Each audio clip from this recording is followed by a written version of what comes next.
Deep undersea, in the Palace of Atlantis, Magneto is informing Namor that the world will never trust either of their people. He is offering a partnership against their mutual enemies, though Namor still distrusts the evil mutant due to their previous encounters.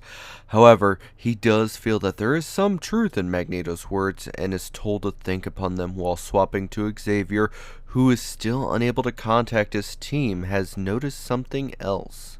Terry jokes about sensing a disturbance in the Force, and though not amused, Charles fears that he might be detecting his greatest enemy and that the world might see dark days soon.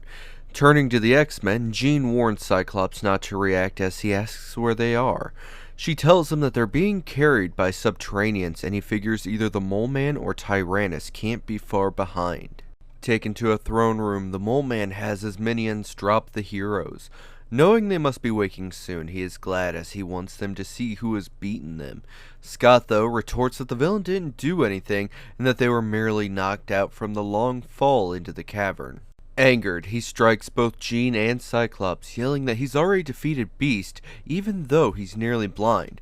Turning to Iceman, he strikes while talking of how the dark has heightened his senses when he easily dodges an optic blast from Cyclops. Smacking Cyclops due to being able to easily sense his movements, Jean effortlessly lifts him as he acknowledges that he stands no chance against her mental powers when he hits a button on the wall. A door opens, revealing walls of diamond shining so brightly they temporarily blind Jean. Believing himself triumphant over the heroes, Iceman slides in and coats over the door, blocking off the diamonds.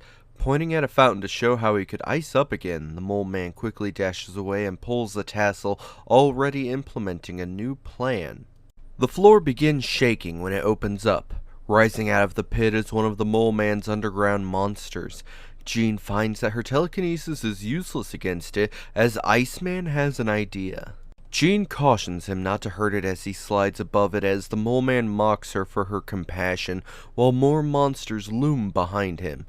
We then switch to Angel as he again questions Lucy why they're not releasing his friends when she reminds him that they would die if she freed them. Doubtful as she could free him, they arrive at a ship as she explains that she had rigged his pod. Inside, she starts telling of how the Promises missions have destroyed her life as they begin to take off towards Philadelphia. Back with Beast, he regains consciousness and wonders where he is. He sees the Mole Man in front of him as his teammates are fighting his monsters. Seeing that his friends are doing fine, he nonetheless leaps past the villain to join the fray, much to Cyclops' delight.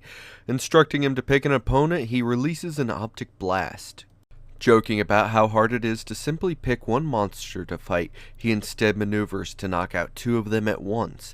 Cyclops, seeing Beast in action, is glad as he remembers seeing his friend running away from the beetle he saw earlier. Returning to Angel, they arrive at their destination. Taking her outside, he asks if anyone she knows is even there, as it's been roughly 30 years. She tells that her oldest son was only 10 when she left, and that he died in Vietnam. Heading to the house, she sees a kid who looks like her son, as she calls him Mike, though the child says that's his dad, who walks out and recognizes his mother and is confused. Heading inside, she tells her son about Tobias contacting her after having problems with her husband, and how she left with him, though Mike feels she abandoned them.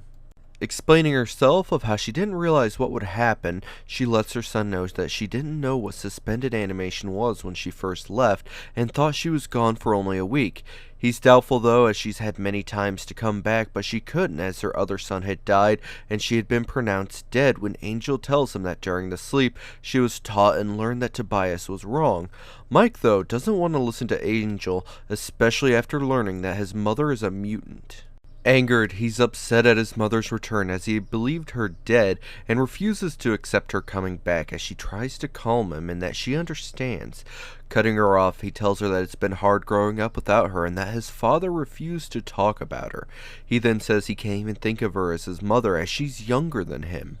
They leave, as Lucy asks Angel if she should have expected it to go any other way, and berates herself for thinking she would simply be accepted back, and asks if he's okay. He tells her of how he lost his own mother days ago and hasn't really grieved yet, and explains that he was never close with his parents, having been in boarding school and with the X-Men most of his life. He then asks her how she talked him into going with her when she reveals that it was her mutant power and that she can make suggestions that people follow. Asking why she didn't use it on her son, she says it would have been wrong, as Angel says that since he knows how her powers work now, he can resist them as they head back to free the other X-Men. Swapping to Charles, he is interrupted in his search for the X-Men by Terry, who insists that he sees what's happening on the news as the anchor is getting a feed from the Baxter building. Reed Richards appears, explaining the danger that is coming to the people and how they were attacked by a magnetic wave originating from Atlantis. He then tells of how before they could investigate, Thing had launched a missile at the kingdom as he is admonished by his teammates. Terry is worried of another war with Atlantis when Charles wonders about the magnetic forces. Releasing his astral form, he leaves to investigate. Finding the Atlantean fleet, he sees it's stronger than the last time they attacked. While on the flagship, he finds Magneto as he congratulates himself for executing his plan so well. Turning, though, he sees Charles's astral form and is shocked to see him alive and asks if he brought his X-Men to fight. Bluffing that they're not far away, Magneto swears that humanity would do no less to mutants. The fleet arrives in Manhattan as he yells that humanity is finished.